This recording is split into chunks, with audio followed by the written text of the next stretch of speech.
മോന് എന്ത് പറ്റിയായിരുന്നു? ബാ കയറി. അമ്മയാണോ? കയറിപ്പോറ്. മോൻ്റെ പേരെന്നാ? അർവിൻ. മോന് കാലിന് എന്ത് പറ്റുക? കാലിൻ്റെ മറ്റേ തെറ്റിപ്പ് പറഞ്ഞിട്ടുണ്ട്, ഈ മുട്ടുകാലിൻ്റെ ഇത്. ഇടത് കാൽമുട്ട് തെറ്റിപ്പോവും. ശരിയാണോ ചേച്ചി? ശരിയാ. ഏത് കാൽമുട്ടാ തിന്നുന്നത്? ഇടത്തേക്കാല്. എത്ര വർഷമായി? 3 വർഷമായി. തെന്നി വീഴും, ഓടുമ്പോഴൊക്കെ വീഴും. അവൻ സൈക്കിൾ മേന്ന് വീണിരുന്നു. അപ്പം അന്നൊന്നും കുഴപ്പമുണ്ടായില്ല. കുറച്ച് നാൾ കഴിഞ്ഞപ്പോൾ തുടങ്ങി ഇങ്ങനെ തെറ്റിപ്പോകുന്നുണ്ട്. ഈ മകൻ്റെ ഇടത്തെ കാൽമുട്ട് 3 വർഷമായിട്ട് തെന്നിപ്പോകും, വീഴും അല്ലേ? ഓക്കെ. നിനക്ക് കളിക്കാനൊക്കെ ഇഷ്ടമാണോ? ഇഷ്ടം. പക്ഷെ ഈ തെന്നുന്നോണ്ട് പറ്റിയല്ലേ? ഇല്ല, വീഴും. കളിക്കാനൊക്കെ ഇഷ്ടമാണ്. ഫുട്ബോൾ കളിക്കുമോ? കളിക്കാൻ ഇഷ്ടമാണ്, പക്ഷെ കളിക്കാൻ പറ്റുന്നില്ല അല്ലേ? ഇല്ല. വിഷമമുണ്ടോ? വിഷമമുണ്ട്. ഉണ്ടോ? അവന് വിഷമമുണ്ട്. ഈ കളിക്കാൻ പറ്റുന്നില്ല, ഓടാൻ പറ്റുന്നില്ല, ഒന്നും പറ്റുന്നില്ല. ഹല്ലേലൂയ.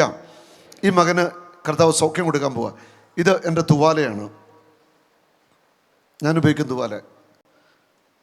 പിടിച്ച മോനെ, നിൻ്റെ കാൽമുട്ട വെച്ച, ഇടത്തെ കാൽമുട്ടെ. ആ കാൽമുട്ട ഇച്ചിരി വെച്ചാൽ മതി കേട്ടോ. ഇത്രയും കാര്യമുള്ളൂ. ഈ കാൽമുട്ട് സൗഖ്യമാകും. അവിടെ ഇരിക്കുന്ന ആ ബക്കറ്റും അതൊക്കെ ഒന്ന് മാറ്റിക്കേ. ഇവൻ ഇതിൽ ഓടിക്കാണിക്കും. ഒരത്ഭുതം ഇവിടെ നടക്കാൻ പോവാ. മാറ്റിക്കോ, അത് മാറ്റിക്കോ. ഹല്ലേലൂയ. ഈ ആൽബിൻ്റെ കാൽമുട്ടയിൽ ഞാൻ ഉപയോഗിക്കുന്ന എൻ്റെ തുവാല കൊടുത്തിട്ടുണ്ട്. ആ തുവാല അവിടെ വെച്ചിട്ടുണ്ട്. ഞാൻ ഈ മകന് വേണ്ടി പ്രാർത്ഥിക്കത്തില്ല. ഹല്ലേലൂയ. നീ ഒന്നും വിഷമിക്കണ്ട, ഞാനൊന്നും പ്രാർത്ഥിക്കത്തില്ല. സംഭവിക്കാൻ പോകുന്നത് ദൈവത്തിൻ്റെ ശക്തി ഇവൻ്റെ മേൽ ആവസിക്കാനായിട്ട് പോകുക. നമ്മൾ വായിക്കുന്നുണ്ട് അപ്പസ്തോല പ്രവർത്തനം 19-ാം അധ്യായത്തിൻ്റെ 11-12 ആ വചനങ്ങളിൽ കാണുന്നു. ഒരു നാളും നീ അനാഥനല്ല, ഒരു നാളും നീ അന്യനല്ല. പൗലോസ് അപ്പസ്തോലന്റെ തൂവാലകളും അംഗവസ്ത്രങ്ങളും രോഗികളുടെ അടുക്കൽ കൊണ്ടുവന്നു.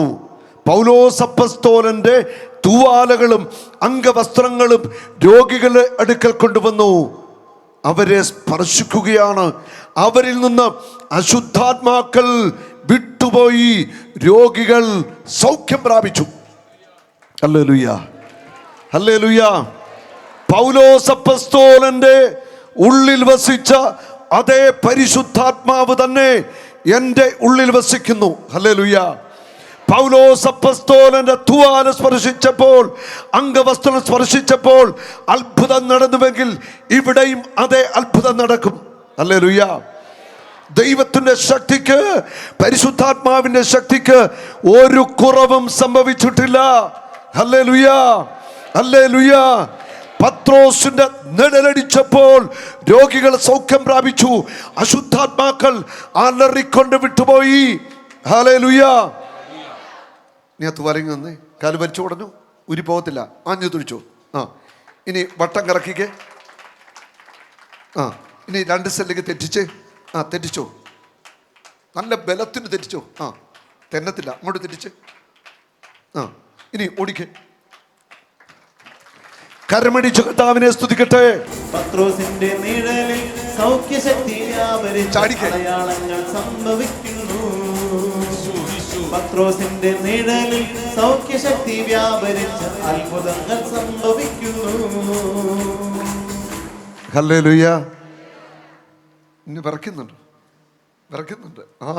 ഇവനെ വിറയ്ക്കുന്നുണ്ട്. കർത്താവിൻ്റെ അത്ഭുതമായ ശക്തി ഈ മകനിലൂടെ കടന്നുപോയി. കർത്താവിൻ്റെ പരിശുദ്ധാത്മാവ് ഈ മകനെ സൗഖ്യമാക്കി. ഈ കാൽമുട്ടി നീ ഊരത്തില്ല. നീ ഓടുവോ ചാടുവോ ഫുട്ബോൾ കളിക്കോ എന്നെ വേണം ചെയ്ത് കേട്ടോ. മിടുക്കനായിട്ട് നിൻ്റെ കൂട്ടുകാരോടൊക്കെ പറയണം, യേശു എന്നെ സൗഖ്യപ്പെടുത്തി. പറയണം, എല്ലാവരും പറയണം. യേശു എന്നെ സുഖപ്പെടുത്തി അനുഗ്രഹിച്ച കാര്യമൊക്കെ എല്ലാവരും പറയണം. സന്തോഷമായോ? സന്തോഷമായി. Oh Jesus, you are my Lord.